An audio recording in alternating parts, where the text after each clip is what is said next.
काव्या और उसकी छोटी बहन इरा एक छोटे से गांव के किनारे रहती थीं। हर सुबह सूरज निकलने से पहले वे नंगे पैर खेतों की ओर चल पड़ती थीं। वे बीज बोती, फसलें काटती और भारी गट्ठर ढोकर बाजार ले जाती थीं। वे जो थोड़ा बहुत कमाती थीं, वो उनके जीवित रहने के लिए बस पर्याप्त था। वे बहुत गरीब थीं, लेकिन उन्होंने कभी शिकायत नहीं की। एक शाम एक पुराने बरगद के पेड़ के पास काम करते समय इरा की दरांती किसी सख्त चीज से टकराई। गहराई से खोदने पर उन्हें फटे हुए कपड़े में लिपटा हुआ एक पुराना धूल भरा ग्रंथ मिला। उसका कवर हल्का सा चमक रहा था, जैसे वो सांस ले रहा हो।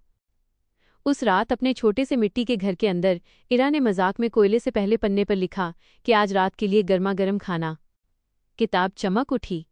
अचानक उनकी खाली मेज गर्म चावल करी और ताज़ी रोटियों से भर गई। काव्या की आंखें आंसुओं से भर गईं। उन्हें सच्चाई का एहसास हुआ कि किताब उसके अंदर लिखी किसी भी चीज को जीवित कर सकती थी। उस दिन से उन्होंने किताब का उपयोग सावधानी से किया। उन्होंने अच्छे बीज, साधारण कपड़े और बीमार ग्रामीणों के लिए दवा लिखी।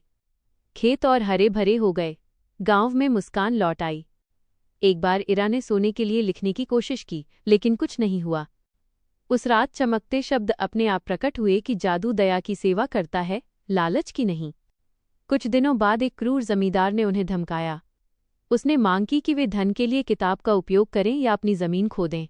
कांपते हाथों से काव्या ने इसके बजाय लिखा कि हमारे गांव और यहाँ के लोगों की रक्षा करें। धरती कांप उठी। रातों रात फसलें इतनी लंबी हो गईं कि जमींदार का रास्ता रुक गया।